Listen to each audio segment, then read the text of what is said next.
Oi, amores, tudo bem com vocês? Acho que estamos bem na medida do possível, né? Estamos mais uma vez aí, enfim, numa situação super complicada, né? Em termos de pandemia, assim, acho que, enfim, os números de mortes, né? Enfim, a lógica mudou, não tem mais isso de só idosos e pessoas que têm aí alguma comorbidade, né? O cenário está se apresentando de uma maneira completamente diferente. Sinto, né, falo por mim e acredito que por boa parte das pessoas está todo mundo muito angustiado, né? E acho que não existe melhor momento para a gente pensar em afetividade, em empatia, em acolhimento, né? Acho que empatia é um termo que ele é muito conhecido aí, né, dentro do senso comum, né? Ele é um termo que ele tem origem, né, grega, né, e patia vem da palavra pathos, que diz respeito a todos os sentimentos que uma pessoa vai experienciar aí durante a vida dela, né. E o empatia, né, seria aquela que a gente sempre fala, né, a capacidade de se colocar no lugar do outro, uma tentativa aí de sentir a emoção que o outro está sentindo, né, e como esse outro muitas vezes é muito diferente da gente, isso vai, né, fazer com que a gente tenha aí, enfim, um esforço, né, diante do que ele está sentindo, né, para que eu possa me colocar no lugar dele. E a gente precisa entender que a gente não pode ocupar o lugar do outro, né, mas a gente pode estar com o outro. E uma coisa importante sobre empatia, gente, é que óbvio, existem pessoas que já são empáticas na sua essência, né? Mas empatia é um exercício também. Eu acho que é uma coisa que a gente pode experienciar nas nossas vidas, né? Se colocar no lugar do outro, né? Então, no momento da pandemia, se colocar no lugar do profissional de saúde, se colocar no lugar da pessoa que está doente, se colocar no lugar, né, do familiar que perdeu alguém, né, se colocar no lugar da pessoa que está numa condição de vulnerabilidade, que não tem acesso ao mínimo do mínimo, né, então eu acho que é muito importante a gente exercitar a nossa empatia. Eu lembro de uma situação que eu vivenciei, eu fui conduzir um grupo dos meus estagiários, era o encerramento do meu estágio, com população em situação de rua, e aí eu usei um exemplo, né? A gente estava num centro de acolhida com população em situação de rua e eu utilizei o sapato, né, de uma pessoa em situação de rua e ele utilizou o meu sapato, né? Então eu estava caminhando ali de uma certa maneira com o calçado que ele caminha, tendo essa possibilidade ali de me colocar no lugar dele, né? De fato, assim, eu não estava ocupando o lugar dele, mas eu estava sentindo, né, durante algum tempo, o que era, enfim, caminhar como ele caminha.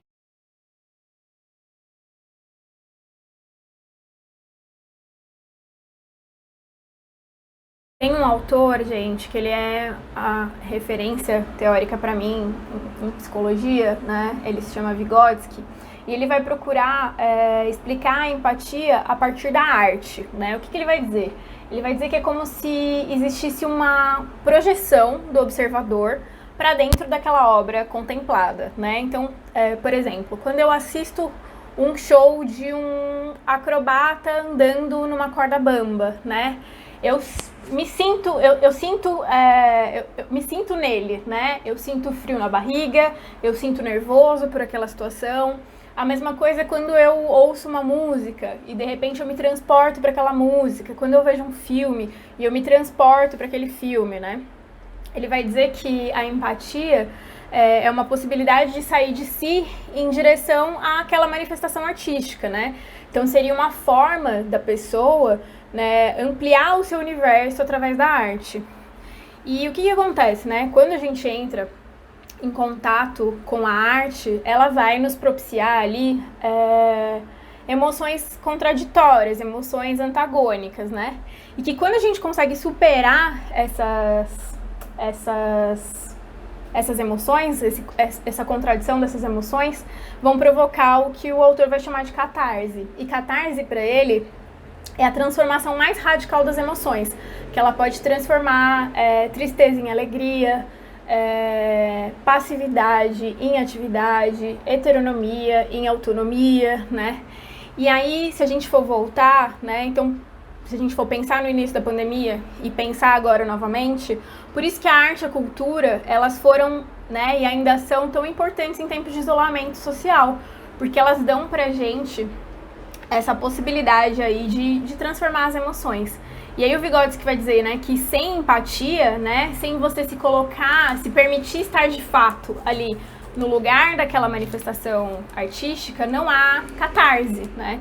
Ou seja, né, se eu não me coloco no lugar do outro, não há transformação das emoções. O Vygotsky está falando da arte especificamente, mas eu acho que a gente pode estender isso para o nosso cotidiano, né? Se eu não me coloco na situação daquele outro, se eu não, né, me permito tentar sentir e acessar aquilo que ele acessa, eu não vou transformar ali as minhas emoções. Além disso, o Vygotsky vai afirmar que a afetividade ele é um instrumento de transformação, tanto individual quanto coletiva, né? E assim, gente, nós estamos vivendo aí tempos, né, em que a afetividade, né, os afetos, as emoções, elas devem ser manifestadas por outras vias, né? Nunca foi tão necessário acolher o outro, né? Então a gente é tempo de acolher, né? Só que o acolhimento em tempos como esse, ele é um ato político, né? É um ato político de resistência e de afirmação da vida. A gente precisa refletir também, num momento como esse, e de uma certa maneira ressignificar a ideia que a gente tem de saúde e de doença, né? Porque num contexto como esse, gente, estar adoecido, né, pode ser uma expressão de saúde, né? Então, não estar se sentindo bem no meio desse caos que a gente está vivendo é um sinal de saúde, né? Talvez quem não está sendo afetado por tudo isso que está acontecendo, que talvez precise, enfim, entender o porquê disso, né? A gente está no meio do caos, né, gente? Então a gente tá adoecido, a gente tá ansioso, a gente tá sensível, né? Num momento como esse, sim aí, de uma certa maneira, uma expressão aí de saúde, né? Uma outra coisa, né, gente? O distanciamento social e o isolamento, eles nos possibilitam entender acolhimento e afeto a partir de um outro prisma, né? Por quê? Porque a distância, né, nesse caso, é um sinal de cuidado, né? É um sinal de preocupação, é um sinal de empatia. E nesse contexto também, a gente acaba tendo uma ideia diferente também de perto e de longe, né? Porque perto e longe, eles deixam de se referir especificamente à questão da distância física, né? Porque estar longe, né, num momento que nem esse, além de um ato de cuidado, é também uma condição para estar perto, né?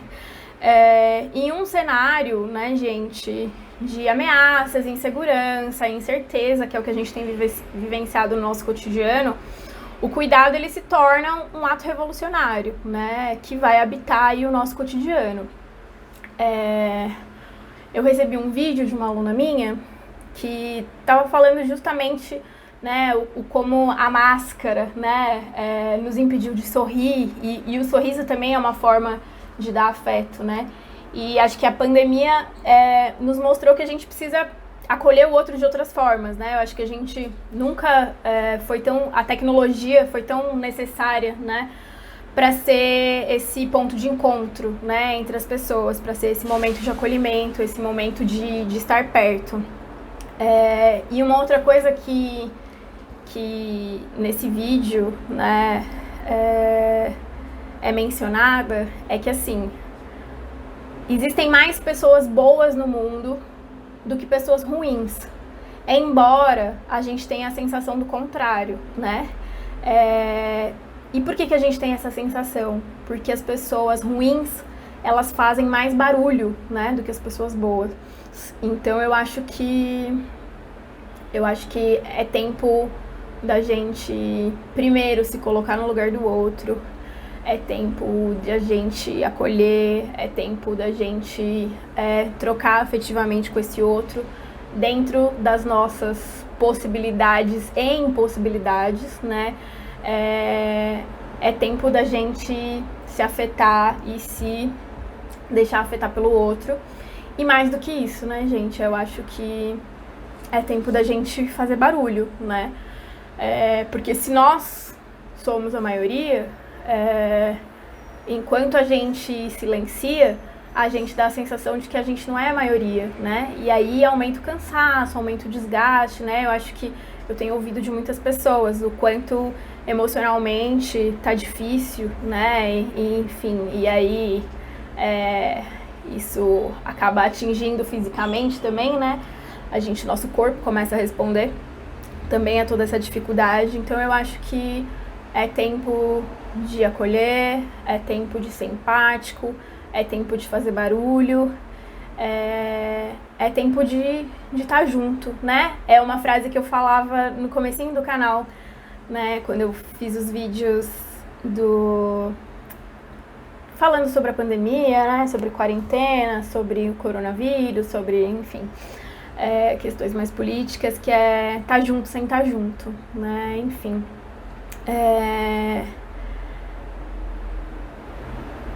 A minha proposta com esse vídeo de hoje era fazer a gente refletir, né, sobre a importância de ser empático, né, sobre refletir se eu tenho essa capacidade, se eu não tenho, né, como eu posso desenvolvê-la, porque, gente, nunca foi tão necessário a gente se colocar no lugar do outro, né, a gente entender a dor que cada um tá sentindo, né, porque eu acho que cada um dentro do seu universo particular tá sendo afetado, né, por essa situação que a gente vive.